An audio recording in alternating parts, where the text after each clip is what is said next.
Vickery Studios in downtown Little Rock, this is Capitol View. And welcome to Capitol View. I'm your host, Ropey Brock. Thank you so much for joining us. Well, it's been a busy week in politics. It's been a busy month in politics. Joining me here to help break some stuff down, I got Bill Vickery, GOP consultant with Capital Advisors Group, Grant Tennille, Democratic Party of Arkansas chairman. Y'all make a good couple up here when it comes to debating these issues and talking about things. I'm going to come to you first, Bill. Why did Donald Trump and the Republicans win as massively as they did on the national stage? And I'm going to correct you if you're wrong. Sure. Well, I'd like to tell you that it's a very complex situation with nuance, and it required spectacular political consultants and lobbyists to navigate the very intricate web. But we know that's not true. No, that's not true at all. It was basically a simple message. It's economy, immigration, crime. Three big things. He hit upon them. For Donald Trump, he stayed remarkably disciplined on those messages. And, you know, she ran a campaign, as I think she sort of was boxed into having to run, which was don't vote for him. And that was tough. And in the swing states, you know, immigration has emerged as an issue that truly is a national issue now. And so, economy, immigration, crime, he stayed on message. And I would argue immigration has been an issue for a while, because I remember in the 2016 campaign, John Tester running for, maybe it was 2018, John Tester running for re-election in Montana back then. It was the border issue was one of them, and I was like, the border, Canada, Montana border? Yeah. No, Mexico border. I was like, oh, okay. Grant, why did the Democrats not pull it out this election cycle? I have a hard time disagreeing with Bill on much.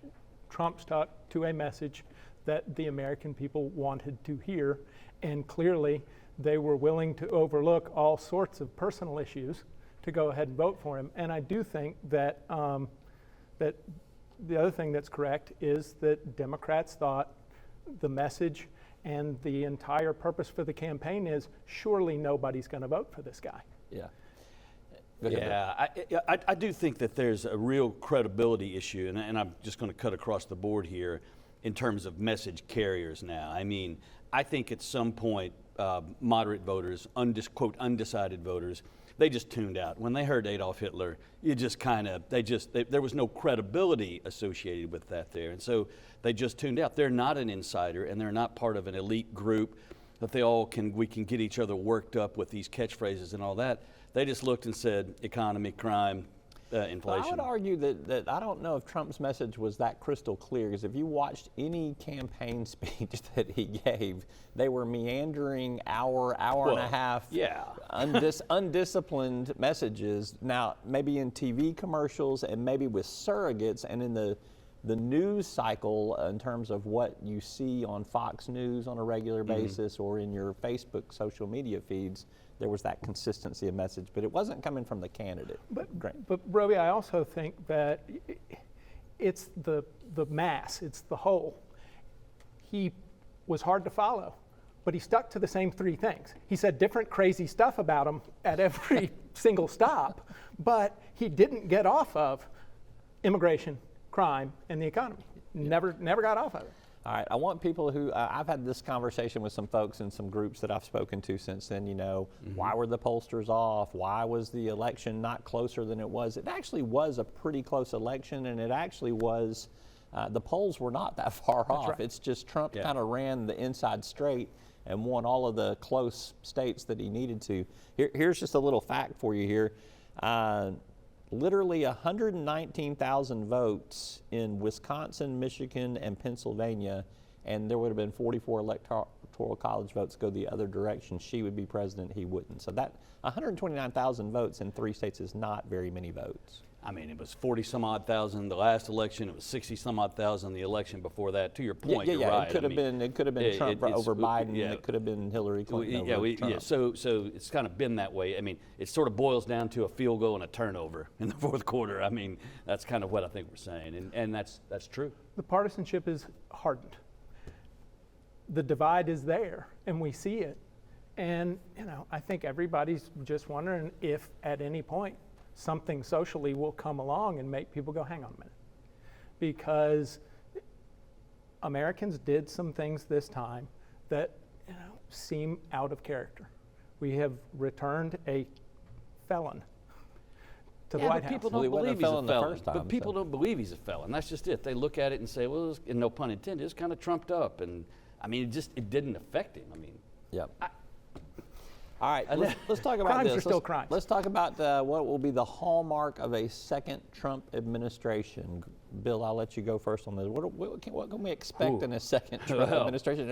And I'll caveat that by saying I got a text from someone the other day that said, I already feel like we're in the 4 news cycles a day mentality that we were back in the first Trump administration. oh yeah, no, I mean it's a cottage industry around, Trump as the president. There's a lot of money to be made, and I'm not kidding. I mean it is a thing. Look, clearly this is an anti-establishment army that's going to Washington. I mean, when you look at the people that he's picking to lead agencies and be cabinet secretaries and then have important positions of government, it is interesting to me. He's picking some firebrands. I mean, fortune favors the bold, and there's a lot of boldness going on here. Right. I mean, with a lot of these folks. But then when it comes to running his office, so to speak, he picks somebody that he's known, who's quiet, who's a very quiet Susie manager. Wiles.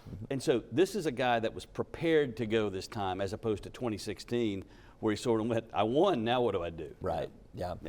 And I do think that some of these appointments, it's going to be interesting to watch. People have speculated, and I think they're probably right, that some of this is Trump smoking out some people in Congress to figure out, where are you? Are you loyal? Are you going to vote for my guy, even if it is Matt Gaetz? Yeah. Let's see what your favorite pick is. Grant, I'll start with you, and then I'll let Bill go. RFK to health, Tulsi Gabbard to national intelligence, Matt Gaetz to AG, Pete Hegseth to defense. Which one's your favorite of those 4? It's hard to pass on the psychedelia that is Kennedy to health. The anti-vaxxer in charge of vaccines. Yeah, Bill, Well, your favorite pick. What's your favorite Trump pick so far? Gaetz. Oh my gosh, Gaetz, without a doubt. I want him to go in with boxes and subpoenas and say, here's a box, here's a subpoena, hit the door. Here's a box, here's a subpoena, hit the door. All right.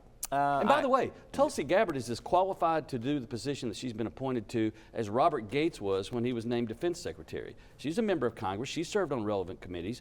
She's been active duty military. And so this idea that somehow, I mean, where are all these men who are supposed to be empowering women just ripping her apart? I like the little bit of criticism I think it's thrown the their way. Russian, the closeness, the proximity to Russia. Condoleezza Rice was an expert in Russia and had met Vladimir Putin a number of times. No one criticized her. I mean, it's a different time, so. Yep. All right. In Arkansas, Democrats pick up 1 seat in the Arkansas legislature. Grant, congratulations. It didn't go in the other direction there that exactly. it could have.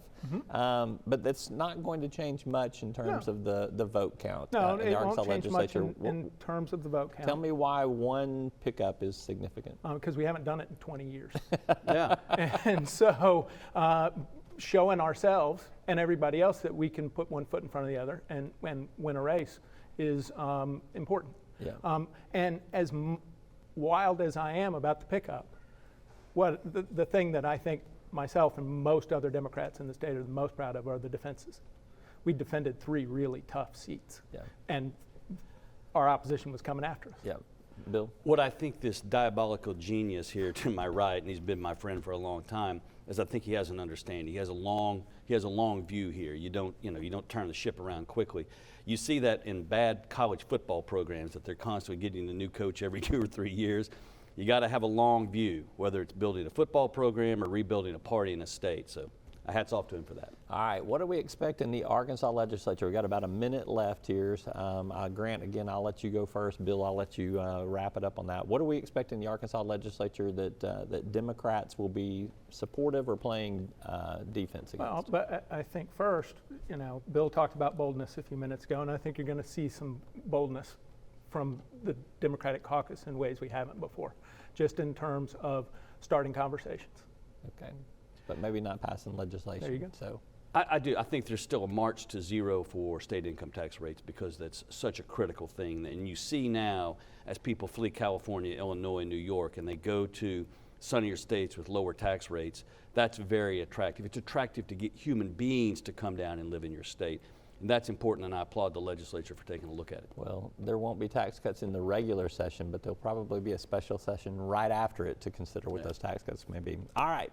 He is Grant Tennille, Democratic Party of Arkansas chairman. He is Bill Vickery, GOP consultant with Capital Advisors Group. I thank you both for being here. Fun conversation as always. It'll probably get funner when we go off air here. So, all right, thanks for being here, guys. All right, when we come back, a look at some major political headlines of the last week, and later the National Cold War Center in Arkansas finds a new partner. I'll visit with the leaders from both organizations right after this.